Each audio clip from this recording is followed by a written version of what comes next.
The following talk is offered freely to ensure that no one is ever denied access to these practices and to these teachings. If you feel inspired to make a donation to support this offering, you can go to my website at jonathanfoust.com. While you're there, you can also sign up for a monthly newsletter designed to support you in your practice. Thank you, and enjoy.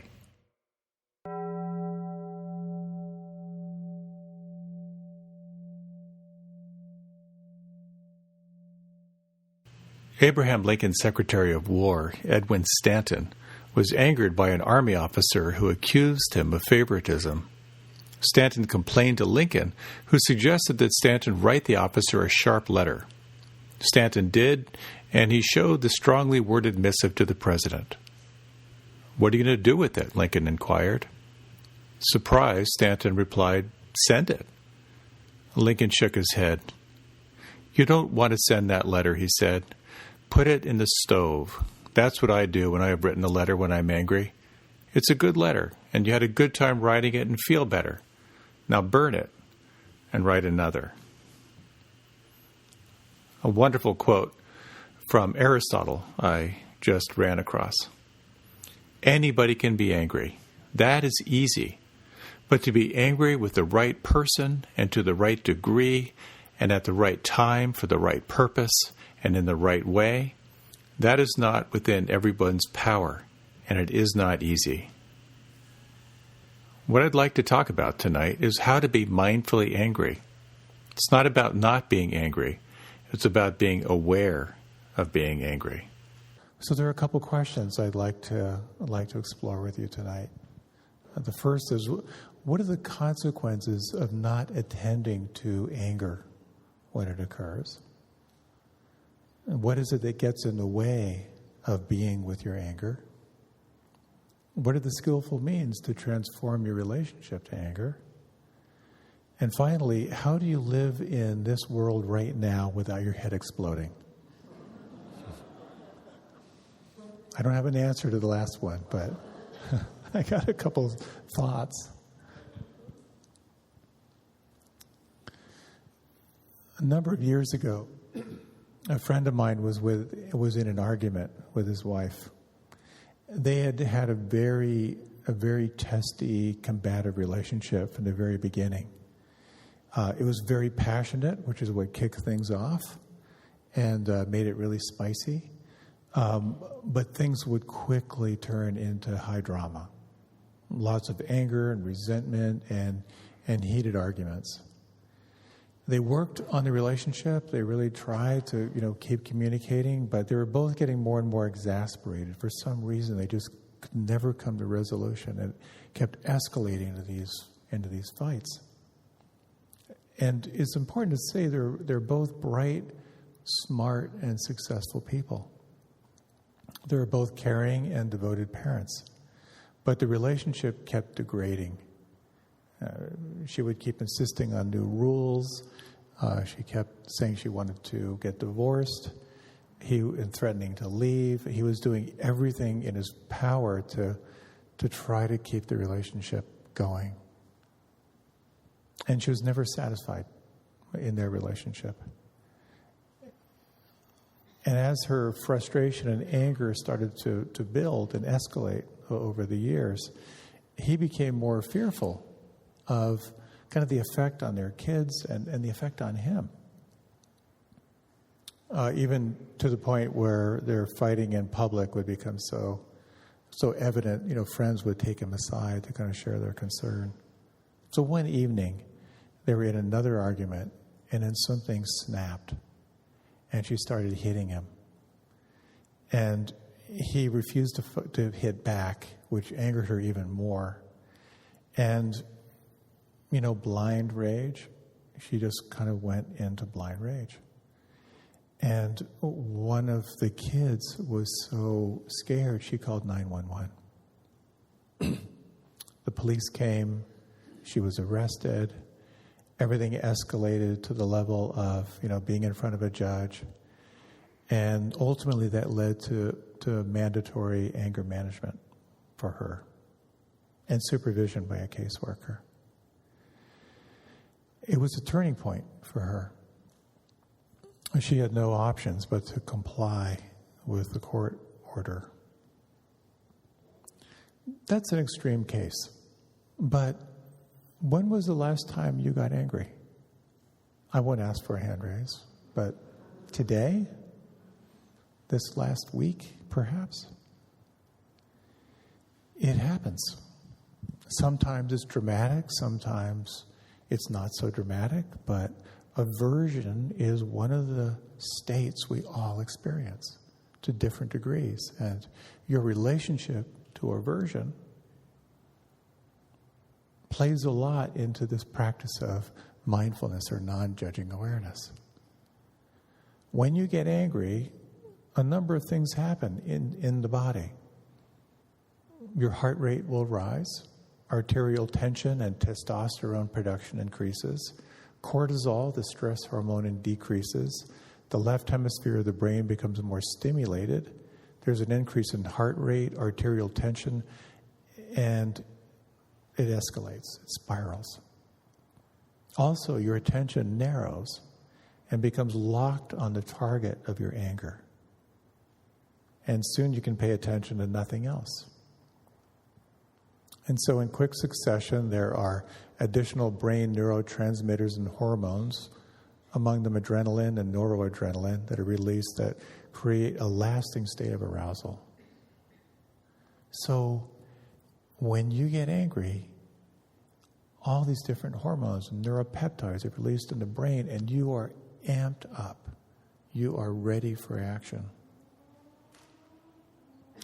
The response is all about keeping you alive and keeping you away from danger. But the same response to a wild animal attack is the exact response you have to someone not calling you back when they said they would, or someone cutting you off on the highway, or reading another headline that just sets you off. There are the research done now on what happens when you experience these states through functional MRIs and our capacity to really look at what happens. It's quite amazing. Undigested anger is pretty scary stuff. Here are 7 things I ran across. And again, it's on the internet, so you know it's true. 2 hours after an anger attack, the chance of having a heart attack doubles. Repressed anger, where you go to great lengths to control it, can be really dangerous. People who are prone to anger as a personality trait are at twice the risk of coronary disease than other people. Anger amps up your risk of stroke. Anger weakens your immune system. There's a Harvard study, this blows my mind. Just recalling an angry experience from your past can cause a 6-hour dip in the levels of the antibody immunoglobulin A. Just thinking of something that makes you angry has a physiological effect. Anger can make your anxiety worse. General anxiety disorder is exacerbated, especially when anger is unexpressed, when you keep pressing it down. Anger is linked to depression. Depression is kind of anger without the energy. It's rumination without action. Anger and repressed hostility hurts your lungs. Again, at Harvard, they took 670 people. I don't know how they did this, but over 8 years, people had a hostility scale, like how hostile they were feeling over the course of 8 years. And they found that those who had the most hostility had significantly increased incidence of lung disorders. Anger basically can shorten your life. Another University of Michigan study on couples where they were repressing anger both lived shorter lives. So if anger is so debilitating, and it's pretty clear it is, why don't we deal with it? And basically, it's really hard. there are a couple things that really, really get in the way of being present to that anger and that strong emotion when it arises. And there's some ways to work with that are extraordinary. So after my anger management to these classes, I asked her how she was doing. And she said that mandatory, 8-week anger management class was the best thing that ever happened to her. There were 3 big takeaways for her. She realized that she wasn't alone with that issue. Being around other people also had trouble managing their anger. Really eased things in a really big way. That's a fundamental part of spiritual practice, that when you're in pain and you can remind yourself other people feel this too, it increases your capacity to hold it. The second thing she realized was that underneath the anger and the rage was this Pandora's box of undigested life experiences. It wasn't about whether the house was clean. There was a lot underneath that. And third, she realized that with the courage to face her demons, to face those energies, that she was getting glimpses of a quality of life she had never been able to imagine. She saw more clearly into the patterns of alcoholism in her family, the abusive nature of her family, sexual abuse in her family, a painful first marriage and a painful divorce, and how that bled into her current relationship. Her survival instinct was to hit back and hit really, really hard, so the other person would stay away. So when she snapped in front of her husband, with her husband in front of her kids, she could not stop herself.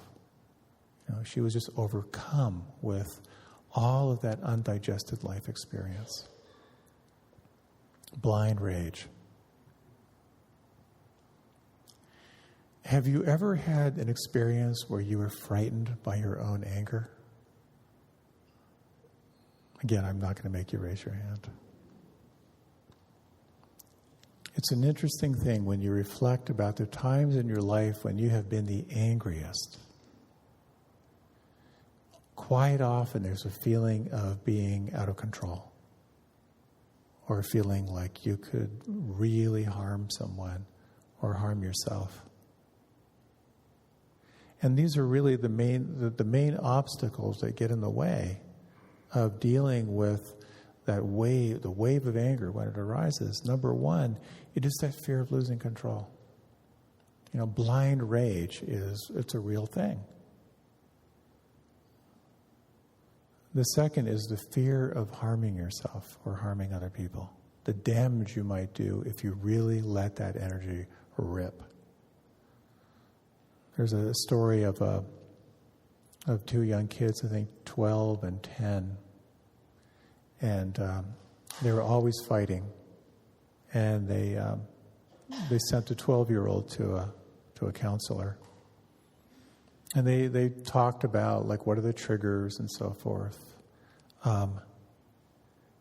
But then he and his brother got into another fight where again he went into blind rage and he hurt his brother, like broke his arm or something like that. And he asked his mother if he could go back to the therapist because he was so terrified about what he did. And if you've experienced seeing anger as a little kid, seeing anyone angry, it is terrifying. It is absolutely terrifying. So we have a very, very deep conditioning around fear of anger, of how big that energy can be. There's a third element, and this is perhaps the, I don't know if it's more poignant, but it's a big one. Most people are not willing to examine their anger because of the pain they would have to feel once they get under it. Anger is kind of a substitute emotion. People oftentimes make themselves angry so they don't have to feel the pain that's underneath it.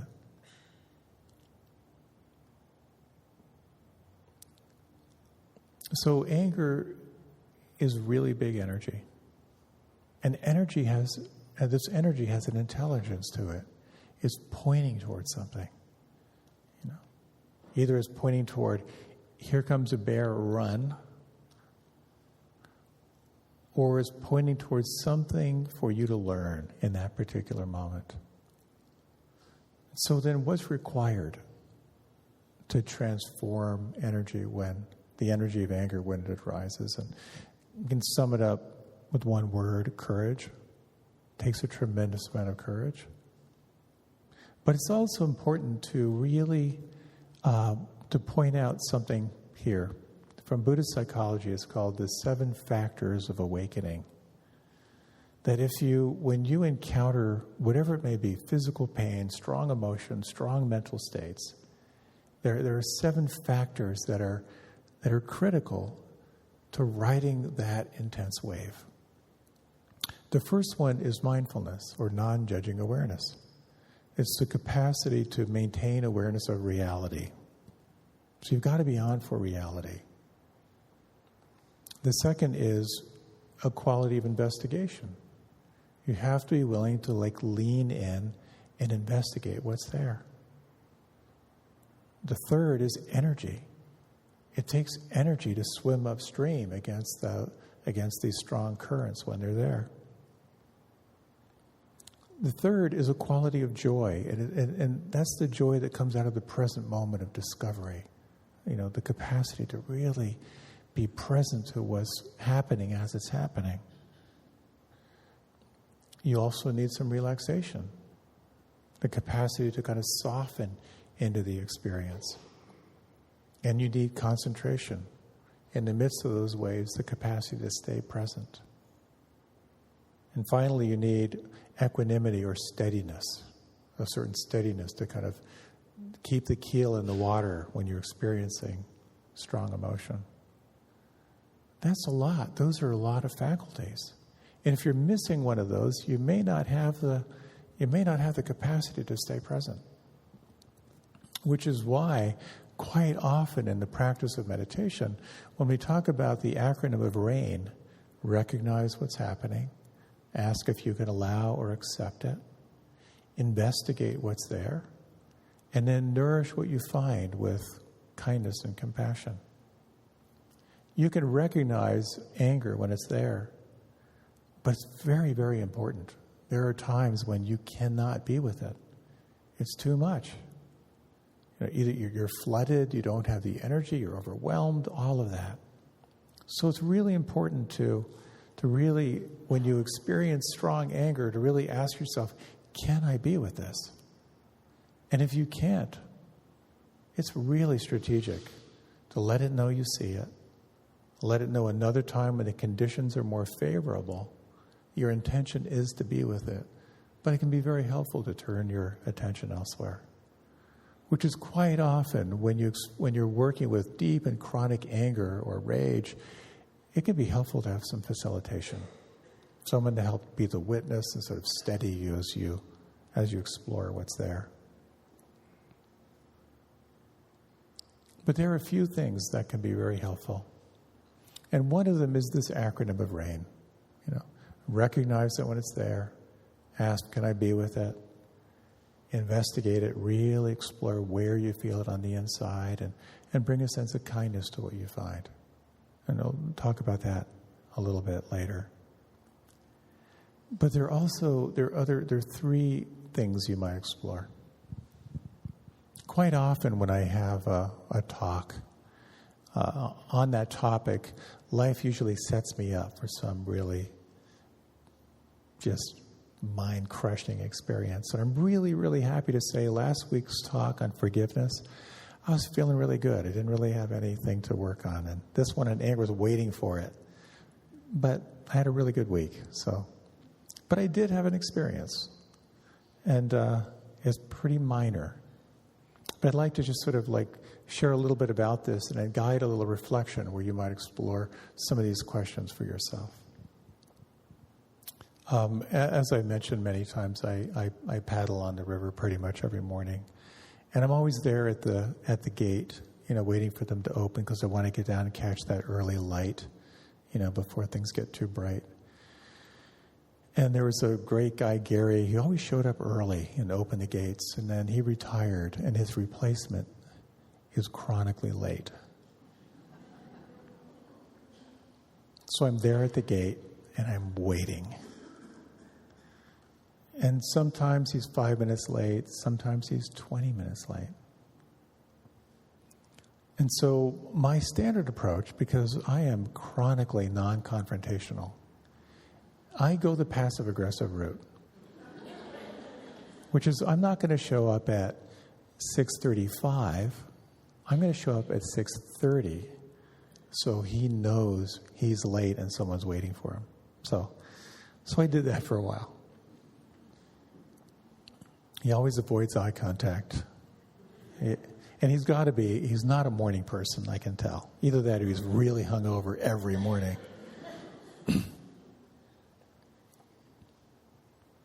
And as I sit there morning after morning, I've been kind of watching this build. And particularly when other people come and they wait and then they leave, that really kind of sets me off. So there are three things that are really important. The first one is to notice it. As soon as you name it, you've shifted your relationship to the experience of anger. Awareness is not angry. Awareness is aware of the anger. So just the capacity to name it sets up subject. You're a little bit less identified when you can say, oh, this is anger. So that's really important. Now, when you begin to explore anger, there is always built into anger, there is some unmet need. There is something you're wanting. There's something you're hoping for that's not happening. And the difference between blame and taking responsibility is shifting from you're always late to I really have a need to get to the park on time. That's the contract I have with you. And of course that opens up the whole thing. I feel disrespected, when I'm here morning after morning and you're late, et cetera, et cetera. But going to the unmet need takes you a little bit closer to reality. The third element here is once you've identified it and you've sort of begin to sort of do your analysis and look at the unmet need and look at what you're hoping for, what you're wanting, what didn't happen, quite often that breaks down anger into a lot of subset emotions. There's quite often anger as a disappointment in it. Like this sort of a wanting, a disappointment. And then sometimes there's an element of shame around anger. There's all kinds of other emotions that are in there. But then the next question is, well, what is the call to action? Because anger also usually has some call to action. The call to action might be fight the bear before it kills you, or it might be taking you towards some relational element. And so then I sort of sat there around, well, what's the call to action? In a sort of mindless way, it would have been firing off a really, really nasty email to the manager of the park, which I rehearsed, of course. And then the more I sat with it, the more I was like, I don't want to get this guy fired. I don't even want to get him in trouble. I just want him to open the gates at 6:30 in the morning. So I thought, well, what if I talk to the other guy and see if there's like a way I can come around to it, or is a way I can track him down and talk to him? I haven't gotten to that point yet. But I'm really clear that I don't want to get this guy fired. I feel badly for him because I see the guilt in his eyes every morning, but something's got to happen. So the call to action becomes a really important part of it.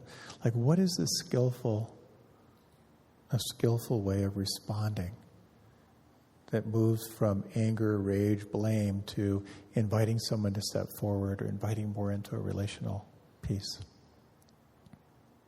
So I thought it might be nice to do a little reflection on something that you might like to explore.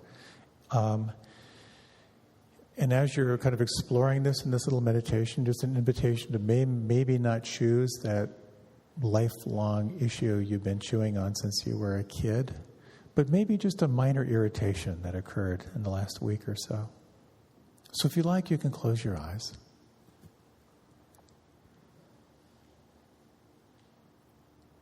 And you might deepen your breath. And before we move into this little investigation, it's always helpful to let go of any expectations, let go of any attachment to the results. And just let yourself respond to the following questions that might be helpful. But first, it's helpful to kind of go through the files and think about something that may have happened recently or not so recently that just sort of feels like this is something you want to spend a few minutes with.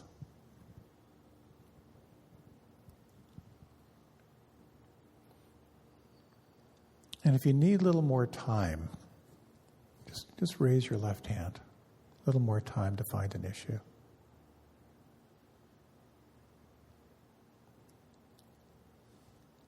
Okay, so as you sense this issue, you're recognizing it.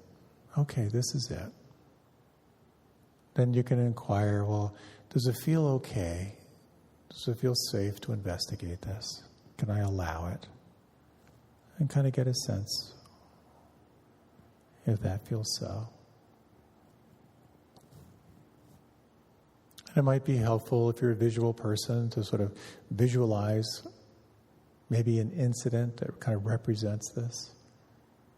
Do you see it as a still image or a moving image?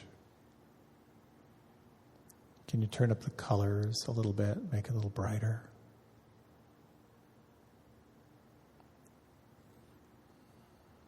Are there any sounds or words you associate with this experience?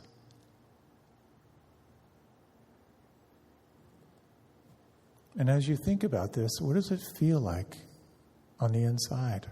How does your body hold this conflict or this issue?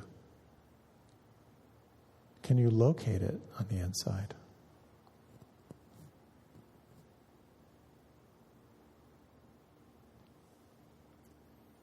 And letting yourself just respond to the following questions, and there'll be a little bit of time for you to reflect. The first question is, what exactly happened?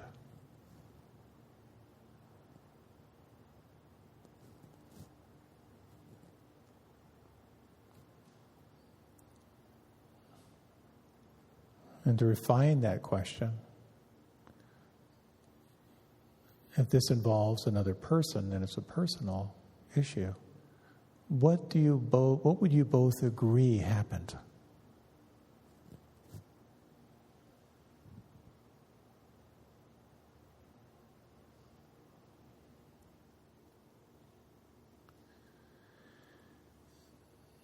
What were you wanting or hoping for that didn't happen?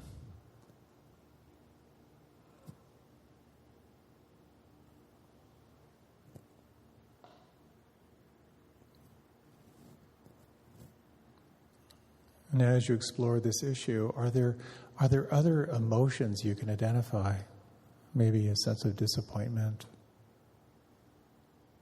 maybe a sense of betrayal, a sense of not being seen.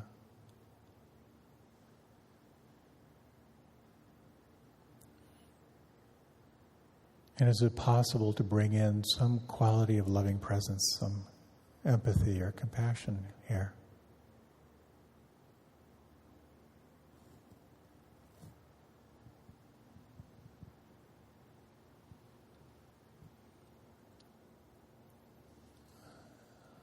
As you reflected on what happened as a way of seeing it clearly, and as you reflected on the unmet need of what you're hoping for or wanting that didn't happen, and any subsets of other emotions, what are your options for responding? What would a wise call to action be?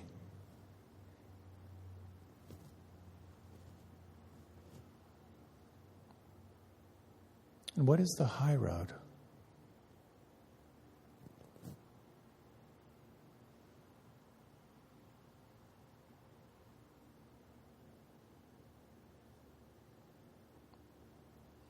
And what would you need that would help you follow through on this? What kind of support would you need? And if you had that, what would that feel like? What would that be like?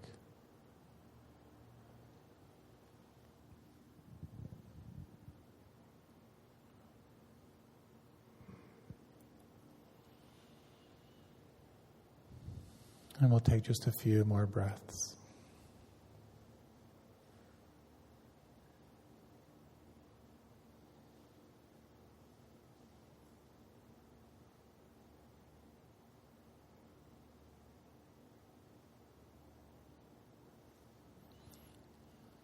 And then when you're ready, you can deepen your breath.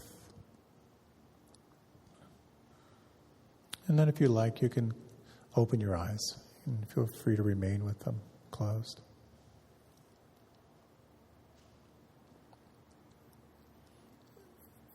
The capacity of noticing can be so helpful. As they say in the shamanic traditions, if you can name a fear, you take its power away. Just by naming anger, sometimes it gives you a little bit of distance. Sometimes what's required is you lean in a little bit and to really sense that where there's anger, there's an unmet need. And if you can hang out in that inquiry, quite often it will take you into a more vulnerable place, into kind of a softer place inside. This can't be rushed. But it can also be helpful to ask, what is the skillful call to action? How do we move from meeting anger with anger to the possibility of meeting anger in a very, very different way, where the response is informed through wisdom and through compassion? And I hope as I process this through with the guy at the park, that I'll be able to do it in a way that will be skillful, or as skillful as I can manage.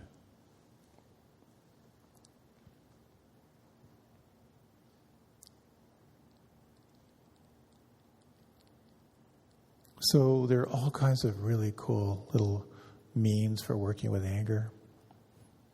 And just to name a few, when you're exploring it in meditation, it can be very helpful to recognize that anger is energy, emotion, energy in motion. So when you can move from the story to the actual experience inside, quite often you can contact a huge amount of energy. If you ever noticed how much housework you get done when you're really, really angry, It's just kinetic, really, really kinetic energy. And it's that energy that we're so afraid of, because it feels like we're going to be flooded. We're just going to lose ourselves to the energy. We're going to act out in some very intense way. So here's a really interesting technique. And again, you can only do this when the conditions are right. But when it feels safe, and you're investigating anger through this formula of RAIN, recognizing, allowing, investigating, you can ask yourself, how big can this feeling get? How big can this energy get? And quite often when I'm working with people through this or facilitating people through this, first there's a little bit of fear, but then there's like, oh, this could get big. Well, how big could it get? And my wife tells this great story of sort of taking someone through this. She's like, well, it could burn down the building. Well, let it burn down the building. Now it's burning up the whole Northeast. And now it's through the galaxy, burning up galaxies. But what she noticed is that when you let it get big, suddenly you get to see more of the insides of it. And that's when you let the anger get big, then you can really feel the deep disappointment. When you can feel the deep sadness. You can feel the grief that can open up when you have the right formula for being present to that energy when it's there. It is a huge messenger.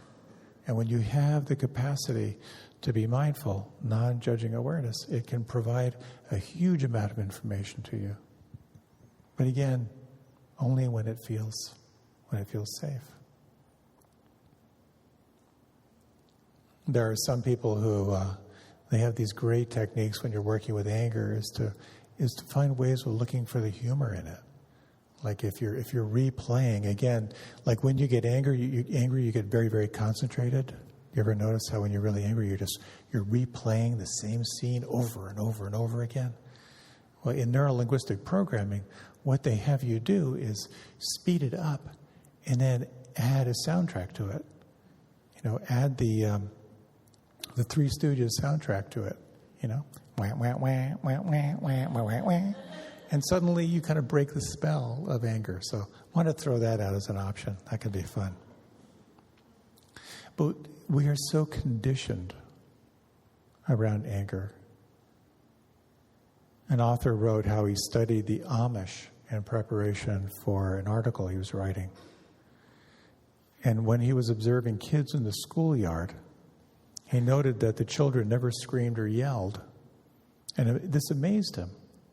So he spoke to the schoolmaster, and he remarked how not once had he heard an Amish child yell. And he asked the schoolmaster why that was so. And the schoolmaster replied, "Well, have you ever heard an Amish adult yell?" We live in a culture that is so steeped in anger right now. Gandhi was asked, well, what do you think of Western civilization? And his response, I think it's a great idea.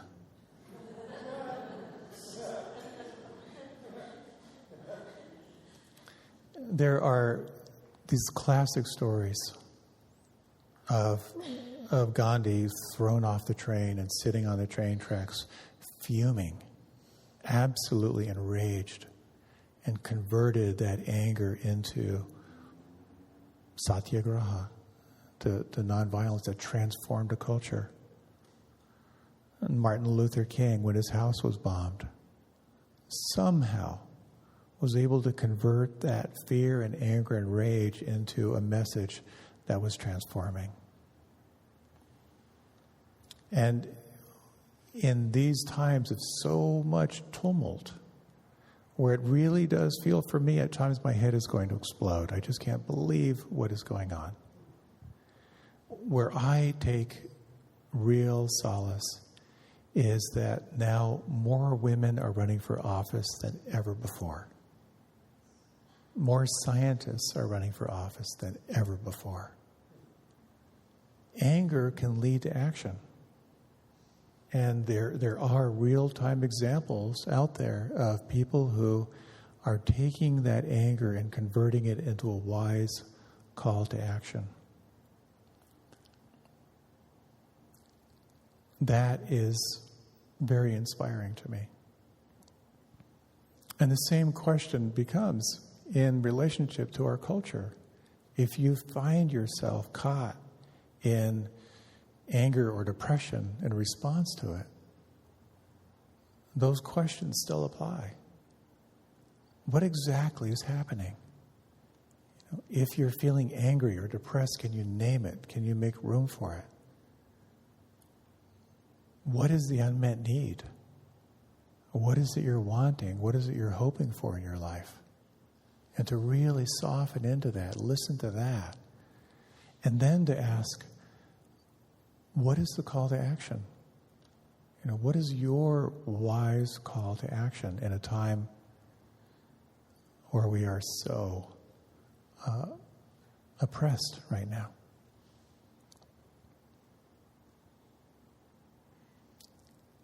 I'll end with a little reading. The woman was screaming and yelling at the top of her lungs, cursing a blue streak, waving her arms wildly. And it was me she was addressing as we stood together on the sidewalk of a small town during an evening drive. I still remember the faces of drivers slowing down to watch the spectacle as they passed, and wondering how long I had before someone called the police. About 12 years ago, I agreed to mediate a very contentious conflict in a small co-housing community. By the time they called me, things had escalated so badly that verbal altercations between neighbors were commonplace, and everyone's inner lizards were calling the shots. Contrary to what many think, most mediations are not full of shouting and cursing and general mayhem. Most are civil with blips of frustration. But not this one. I'd done a great deal of work beforehand with each participant to help them bring their best thinking and selves to the table. But the conflict was raw and it escalated for many in the room. And one of the men in the room insulted the intelligence of one of the women, and she was out of her chair and out the door. As she exited, she shared a parting shot of the guy, flipped on the bird, and slammed the door behind her. I was not about to let an ill-conceived insult end that mediation. "Take a quick break," I yelled as I ran toward the door. "I'll be back in 5 minutes. No one go anywhere, please." So I caught up with her at the sidewalk, and she turned, letting loose a cascade of anger about all of her frustrations with her neighbors for the past 3 years. When I told this story to a group of HR directors recently, someone in the audience raised her hand. "How did you put up with her screaming at you like that? It wasn't even about you. How did you put up with that?" There's a difference between someone screaming and yelling at you and someone yelling toward you, I replied. It's an important distinction. Our natural response is to push back when someone yells in our direction, to say, "Hey, you don't get to treat me like that." But when we can realize they're yelling toward us, not at us, we understand they're really desperately saying, "Can't someone help me out here? Doesn't anyone understand my frustration?" When we hear what they're really saying and asking, we don't need to push back or call them out, because our compassionate selves have already started figuratively embracing them. The woman on the sidewalk next to me dropped her shoulders, put her face in her hands. "I'm sorry," she said. "I'm just so sick of this. And look what I've done. I yelled at my own mediator." We talked for a few minutes about how she could let me know earlier next time when she was at her boiling point so I could be differently with her. We talked about what she was willing to commit to. We talked about what would happen when she returned to the meeting room. And we crafted about what she would say back in the group. And then we went back into the room and we finished the mediation. And this is what this really points to.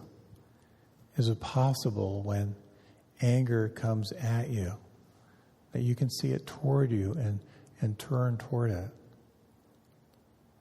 Imagine if everyone in our culture could somehow transform their relationship to anger, to sense their own unmet need, to be curious about the unmet need in others. James Baldwin said that most people discover that when hate is gone, they will be forced to deal with their own pain. And this is really what lies ahead for us individually, but also as a culture. The courage that it takes to be present to such strong weather systems is extraordinary.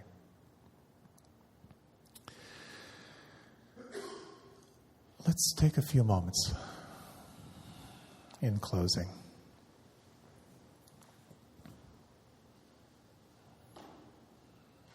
Just letting your eyes close for just a few moments, Notice where you feel the breath on the inside.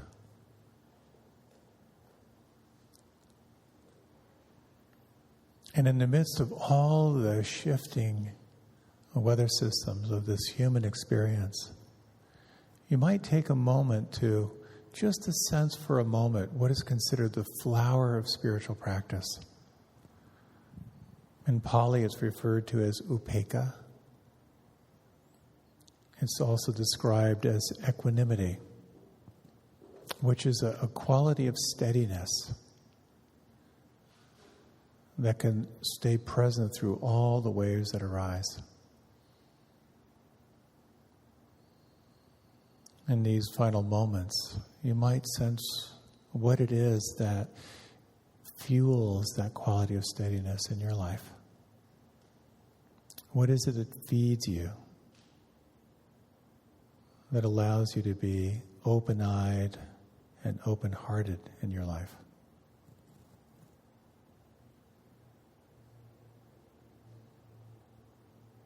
And you might, in these final moments, imagine that quality of steadiness more and more present in our culture and available to all beings.